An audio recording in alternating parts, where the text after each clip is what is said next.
Então vamos lá, vamos para o artigo 4º, foi isso mesmo, né? Isso, ó, artigo 4º da Lei de Licitações. Nós vimos até o artigo 3º, ó, o artigo 3º é fundamental, tá? Numa revisão, numa esquematização, qual que é o artigo que você vai dar mais atenção, além de ter estudado todos os outros? Você vai dar muita atenção para o artigo 3º. O artigo 3º sempre tem questão de prova relacionada a ele, porque ele fala dos princípios, ele fala da regra de desempate, estão lembrados lá? Aliás, antes, né? Ó, o artigo 3º ele fala dos princípios, no caput, ele fala das vedações, no parágrafo 1º, aí é só ter aquela dinâmica.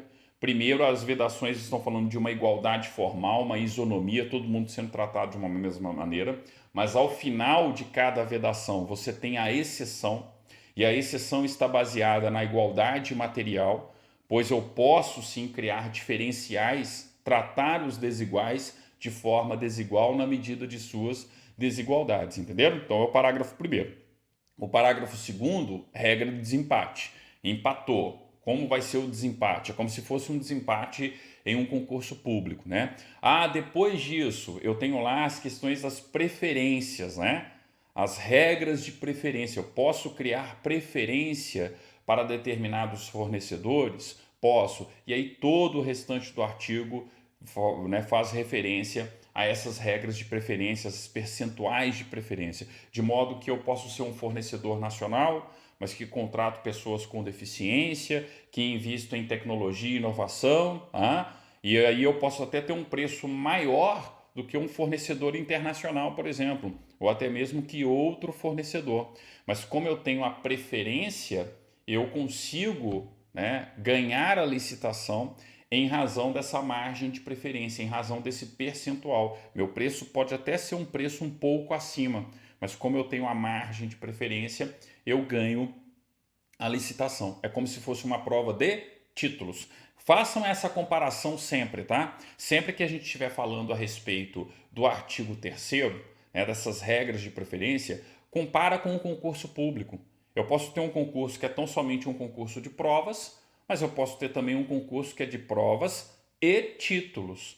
Então, quando eu falo da margem de preferência, é como se eu estivesse fazendo um concurso de provas e títulos, e determinados candidatos possuem mais títulos do que outros candidatos, ou que aqueles que não possuem, tá, título para concorrer na prova de títulos. Entenderam? A analogia serve totalmente aí para as licitações. Eu posso ter fornecedores, que são simplesmente fornecedores, que estão concorrendo numa licitação, mas eu também posso ter fornecedores com margem de preferência. É como se fosse um candidato que tem pontuação na sua respectiva prova de títulos. É a mesma, né, situação aí, a analogia serve muito bem para a gente entender esse artigo 3º, beleza? Então, ó, artigo 3º visto, vamos para o artigo 4º, que diz o seguinte, ó: todos quantos participem de licitação promovida pelos órgãos e entidades a que se refere o artigo 1º, ou seja, a administração pública, tá,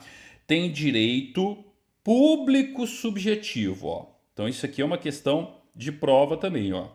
Todos aqueles que participam da licitação, eles possuem direito público subjetivo à fiel observância do pertinente procedimento estabelecido nessa lei, podendo qualquer cidadão acompanhar o seu desenvolvimento, desde que não interfira de modo a perturbar ou impedir a realização dos trabalhos. Ó, todas as questões aqui são as mesmas, por parte de todas as bancas examinadoras. Primeira coisa que vocês precisam perceber: em um primeiro momento, o que o artigo está falando é aqueles que participam da licitação. Então imagine todos os fornecedores que participam ali da respectiva licitação, eles obviamente possuem um direito público subjetivo à fiel observância da Lei 8666. Como assim, professor? Ora, qualquer participante pode questionar uma eventual ilegalidade. Então eu posso falar, não, mas peraí, A minha proposta é que deveria ter sido a proposta vencedora, porque na verdade, na regra de desempate, quem ganhou a regra de desempate, tendo em vista o previsto em lei, foi a minha empresa, entenderam? Então, é claro que aqueles que participam da licitação, eles possuem o direito público subjetivo de questionar o procedimento da licitação. Ah, professor, mas esse questionamento é feito no Poder Judiciário? Não necessariamente. Vocês têm que lembrar que existem recursos no âmbito interno. Você, enquanto fornecedor, não pode recorrer à própria administração contra o resultado de uma determinada licitação? Só que percebam, isso é um direito público subjetivo. O fornecedor é quem vai decidir. É ele, melhor dizendo, que vai decidir. Eu vou recorrer ou não vou recorrer? Eu vou questionar administrativamente esse procedimento licitatório ou eu não vou questionar?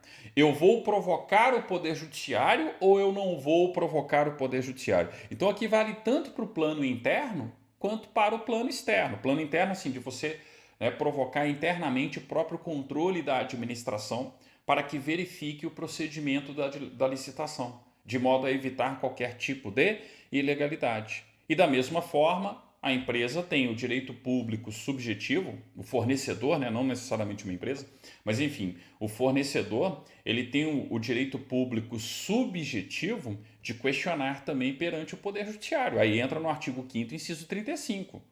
Lembrem-se que a lei não excluirá de apreciação pelo Poder Judiciário lesão ou ameaça de lesão a direito. Tá? Então, sempre que qualquer legislação, isso vale não só para a lei de licitações, tá?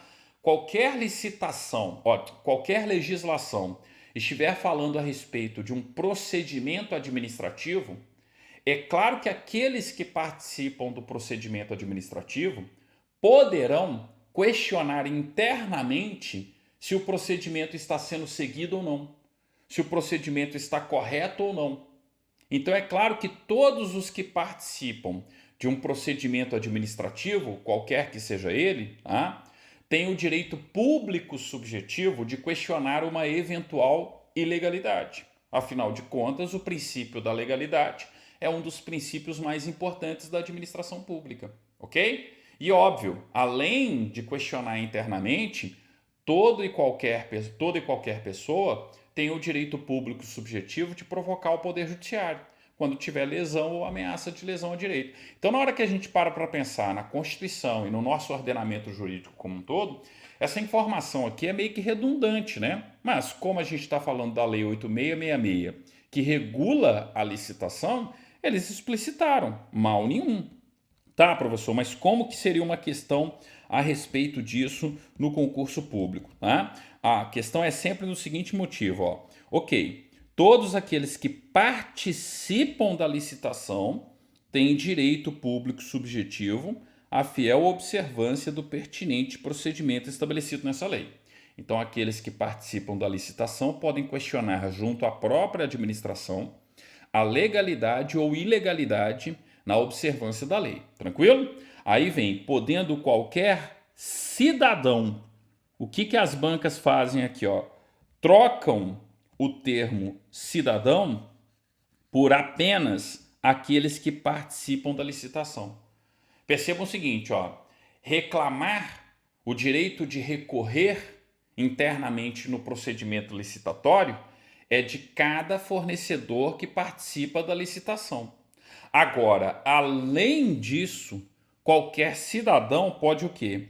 Acompanhar o seu desenvolvimento, desde que não interfira de modo a perturbar ou impedir a realização dos trabalhos. O que a banca examinadora faz? Ela troca o termo cidadão e fala que tão somente aqueles que participam da licitação é que podem acompanhar o seu desenvolvimento, é que podem, fiscalizar o procedimento licitatório. Não, quem participa da licitação pode recorrer internamente no âmbito daquela licitação, ok?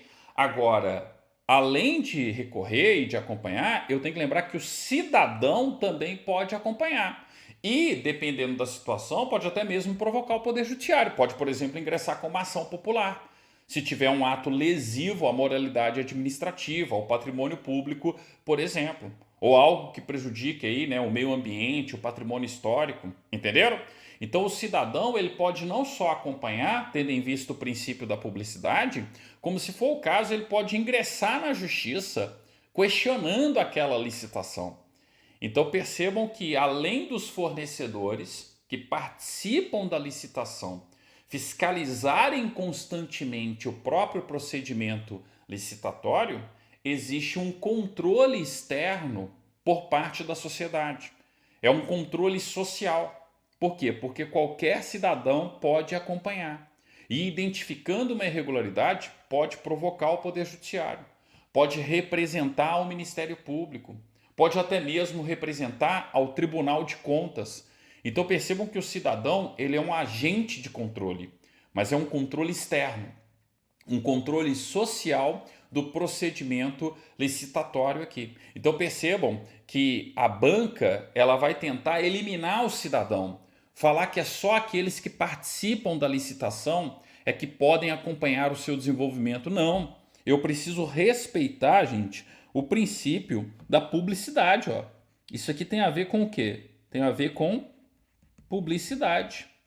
Publicidade no sentido de transparência.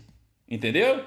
Então é claro que o cidadão pode acompanhar. Agora, o cidadão ele não pode interferir perturbando ou impedindo a realização dos trabalhos. Entenderam? Percebam que ele também não pode causar tumulto. Né? Então aqui ó, eu tenho a publicidade, eu tenho a transparência, isso aqui é um P. Tá? Ó, a transparência, fundamental. Quando a gente pensa em controle da administração pública, gente, de nada adianta nós instituirmos um controle interno, por melhor que ele seja pensado, se não tiver publicidade, se não tiver transparência. Como é que eu vou fiscalizar para saber se o procedimento, se o controle interno está sendo realmente realizado? Ora, você precisa ter publicidade, você precisa ter transparência. Então, ó, o princípio da publicidade e a transparência da administração pública, ele é inerente ao Estado democrático de direito. Qualquer democracia liberal vai regular mecanismos transparentes para que todo mundo possa acompanhar e controlar a administração pública. Não só no caso das licitações, aqueles que participam da licitação, mas também o próprio cidadão.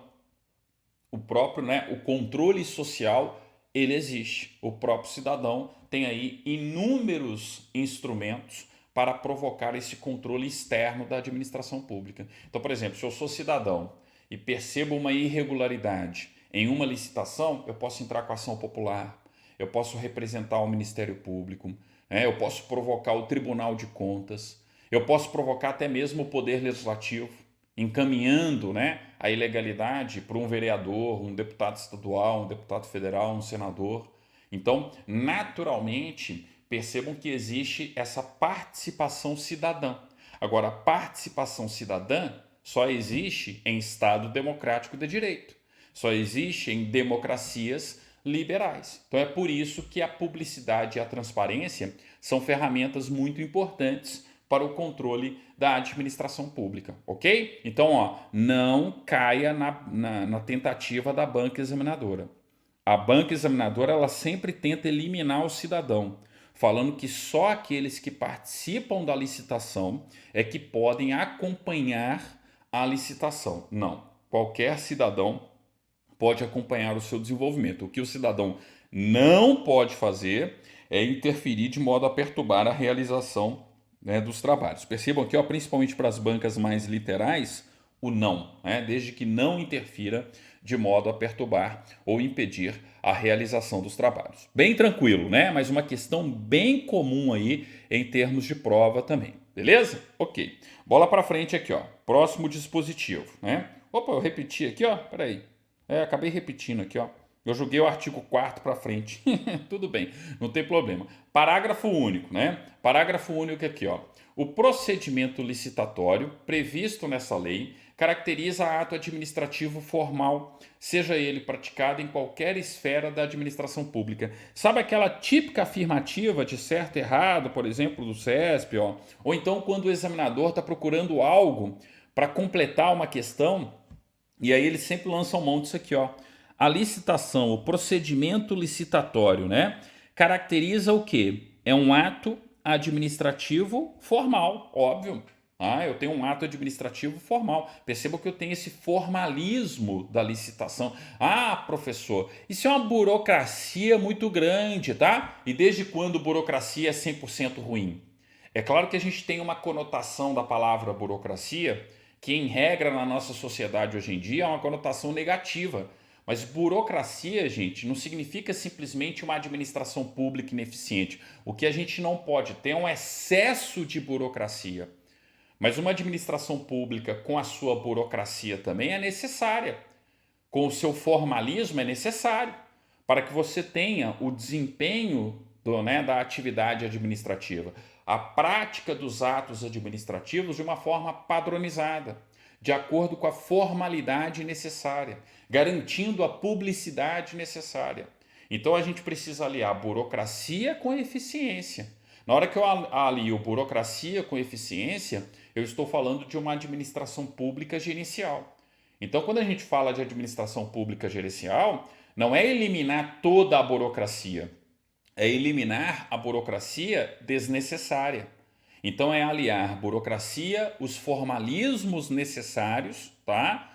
Com o princípio constitucional da eficiência. Na hora que eu tenho a burocracia necessária com o formalismo necessário mais eficiência, eu tenho uma administração pública gerencial. Porque se eu simplesmente eliminar o formalismo e a burocracia, eu estou abrindo brechas, tá? Para uma administração pública totalmente desregulada, totalmente não padronizada, que não vai concretizar os seus objetivos. Ou seja, eu estou atacando o próprio princípio da eficiência. Então não é eliminar as coisas, mas aperfeiçoar os procedimentos em si, de modo que você tenha a dose correta de burocracia, a dose correta de formalismo, para você atingir os objetivos da administração pública da maneira mais eficiente e eficaz possível, tá? Então, o procedimento licitatório previsto nessa lei caracteriza ato administrativo formal, tá? Eles adoram usar isso aqui, ó. Caracteriza ato administrativo formal, seja ele praticado em qualquer esfera da administração pública, direta, indireta, em todos os níveis federativos, tá? Não errem aí o parágrafo único, bem tranquilo, boa parte das bancas, inclusive CESP, inclusive FGV, copia e cola para o concurso público de uma maneira geral. Tranquilo? Beleza. Bola para frente aqui, ó. O que a gente tem ainda na continuidade da lei de licitações?